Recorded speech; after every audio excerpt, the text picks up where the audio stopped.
Hello, mathematicians. So today we are going to jump into section 6.3. Before we get started, here's your bad joke of the day. Why do mathematicians wear glasses? It helps with division. This sounds like the vision. Oh, hi, Libby. I'm making a video for geometry. Really? Do you want to say hi to all my fans? Yes. All right. Is it going right now? This is Libby Mickelson. Yeah. Hey guys, enjoying math? Yeah, we just talked about the bad joke of the day. They help with division, Oh god. like seeing.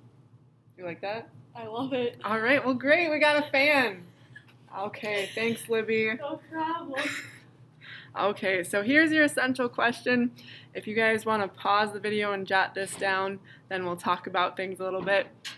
And then we have two vocabulary words. So similar polygons have corresponding angles that are congruent, so all the angles match up, and then the corresponding sides are proportional, meaning that their ratios are equal. And then a statement of proportionality just says that if you take a side divided by a corresponding side, you can set that to the same, equal to the same thing. All right, so we're gonna just practice making some ratios if we know two figures are similar. So we have two similar rectangles shown here, and we're asked to write a simplified ratio given the two similar rectangles. All right, so the first ratio that we are going to create is a ratio of the length of the smaller to the larger. Well, we can see, just pick two corresponding sides, so I'm going to pick this 3 centimeters and this 9 centimeters, so 3 over 9. We can divide those both by 3 and reduce that down to 1/3. Okay. Now, on the other hand, we're going to make a ratio of the width of the smaller to the larger again. So here's the width of 2 and the width of 6. And you can see that 2 over 6, those are both divisible by 2, and we still end up with 1/3. All right, now we're going to make a perimeter of a ratio of the perimeter of the smaller to the larger. So for the perimeter, you can notice that if this is a rectangle, this is 2 centimeters over here, this is 3 centimeters up here, and for this larger one, this is 6 centimeters and this is 9. So if we add up all 4 sides and get the perimeter of the small rectangle, we'd just add 3 and 3 and 2 and 2, and we would get 10 units there, or 10 centimeters in this case. And then the perimeter of the larger rectangle is equal to the lengths, 9 and 9, and the widths, 6 and 6, and we end up with 30 centimeters if we add those all together.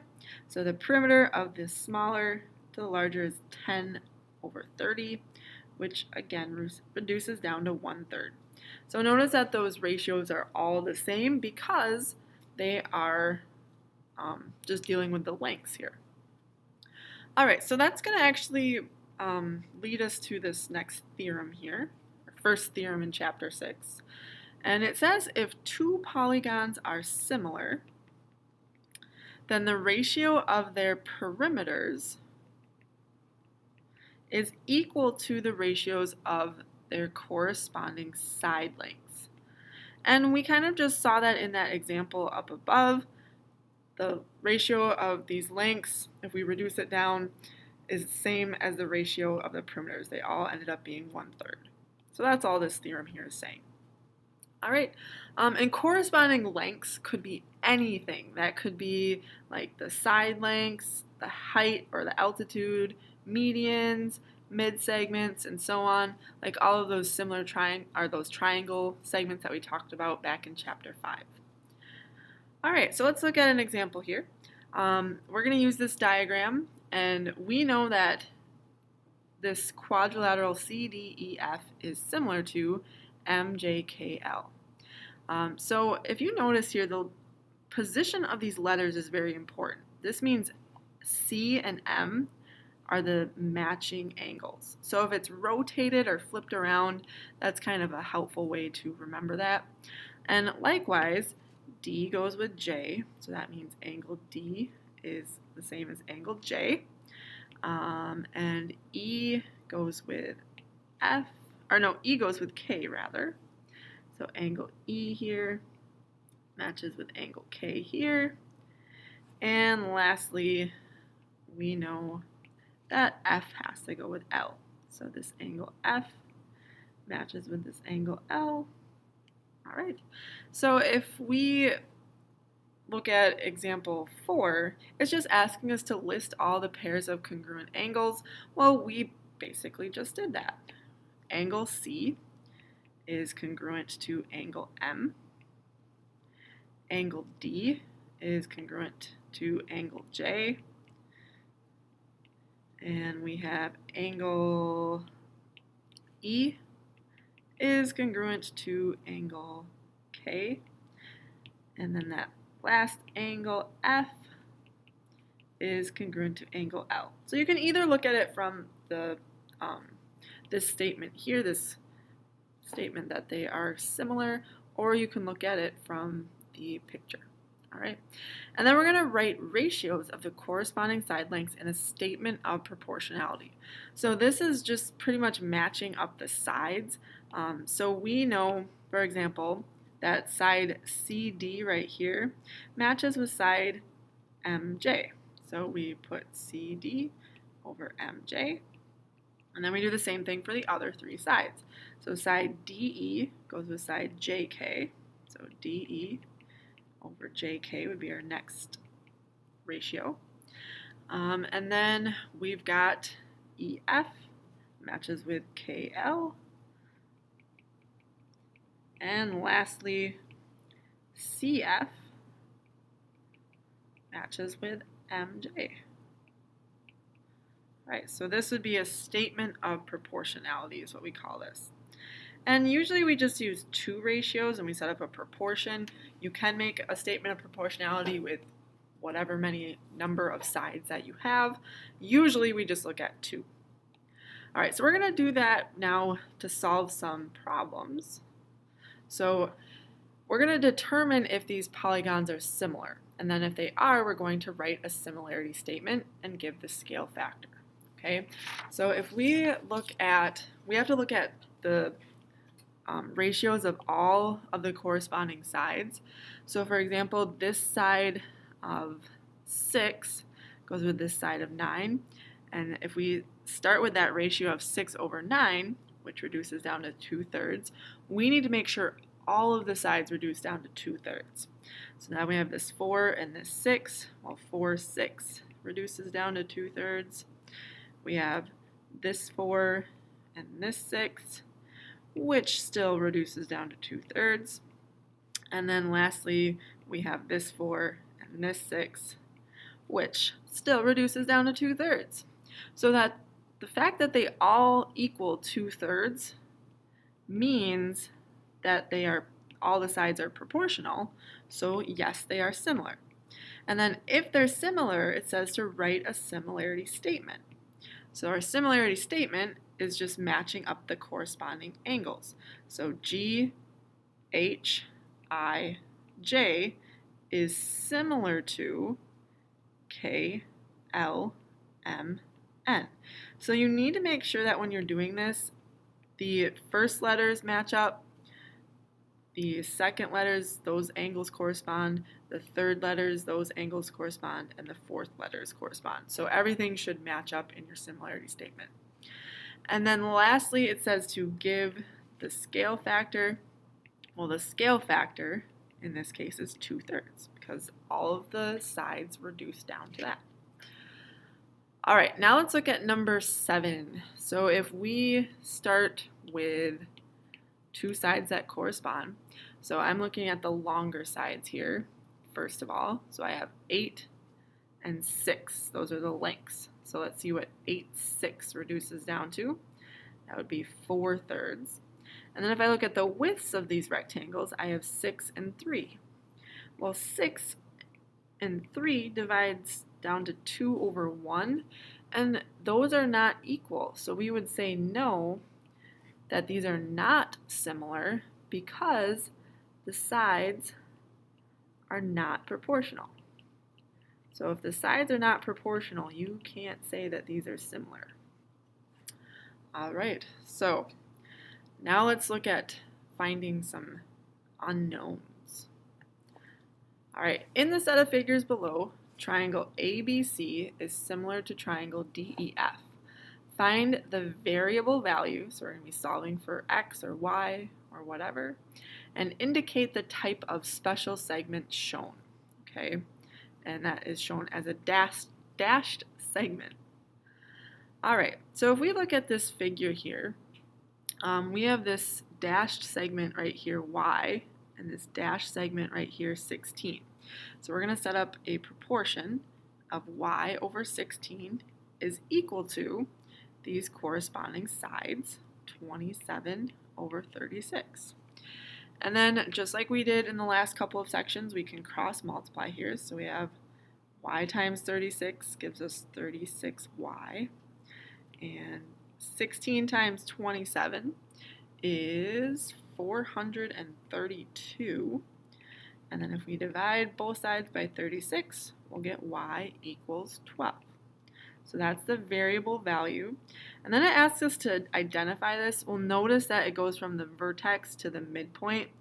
And if you recall from the last chapter, that is called a median. All right. Okay, let's look at an example that's very similar. We have the value here of x as this dashed segment matches with this 28 here. So we're going to set up x over 28 equals 30 over 35. And again, we can go ahead and cross multiply. So x times 35 gives us 35x. 28 times 30 is going to give you 840. And if we divide both sides by 35, we end up with our x value of 24. All right, and then it wants us to identify these dashed segments. This is the height, and if you recall, we say that that is the altitude in geometry. Okay. All right, we got one more set of examples based on these two pentagons here. And in this diagram, they tell us that ABCDE is similar to FGHJK. And then they tell us that all the units here are in inches. Okay, so first thing we're going to do is find the scale factor here. So the scale factor is just found by looking at two corresponding sides. So two sides that I see that correspond are FG and AB. So since they want us to do from FGHJK to ABCDE, we have to use it in that order. We have to start with FG, this side on the top here, over AB. So that's 15 to 10, which if we reduce that down, both of those are divisible by 5. We can say that this is 3 over 2. Morning. Morning. All right, so if we have that ratio, we end up with our scale factor. All right, so now we have our value of x we're going to find. So if we look here, we have x and we have 18. So we're going to set up that ratio. And we're going to set that equal to two corresponding sides. So if I use x over 18, then I could use this 10 and this 15 here. All right, and then we know to cross multiply, 15x then equals 180. And if we divide both sides by 15, we end up with 180 divided by 15 gives you 12. So that means side AE here is 12 inches long. Okay, so now they're telling us that this length of BE is 15.6 inches. So let's go ahead and put that on the diagram here. BE from here to here is 15.6. And then we're going to call this value right here, let's call it y. And then we can set up a ratio to solve this. So I'm going to start with 15.6 over y is equal to 10 over 15. So again, we're just setting up a corresponding side in the smaller over the bigger. Goes with this corresponding side of the smaller over this corresponding side in the bigger. All right, so if we cross multiply here, y times 10 is 10y. 15.6 times 15 is 234. And then go ahead and divide by 10, and we get y equals 23.4 inches. Okay. And that would give us the value of y, which is our GK. All right, last but not least, we are going to find the perimeter of A, B, C, D, E. Well, if that's the case, we need to know the perimeter of the bigger figure. So the perimeter of F, G, H, I. Oh, there's no I here. I know my alphabet though. And then we're going to add up all the sides in the bigger figure. So if we add 15 and 9 and 12 and 15 and 18, that gives us the perimeter of F, G, H, J, K, which adds up to 69. And then we're going to set up a ratio here. So I'm going to set up the ratio of A, B, C, D, E over F, G, H, J, K. So I'm going to say 10 over 15, these two sides, over the perimeter, so I'm going to call this P, over the perimeter of the bigger figure, which we just calculated. And then we can cross multiply. So 15 times P gives us 15P. And then this here is 690. And then if we divide both sides by 15, we'll get the perimeter of the smaller figure, which is 46 inches. Okay. All right, I know that was a lot of examples, guys, but I appreciate you tuning in and watching this video on the 6.3 notes. If you have any questions or comments, feel free to leave those down below, and we will see you guys next time. Adios.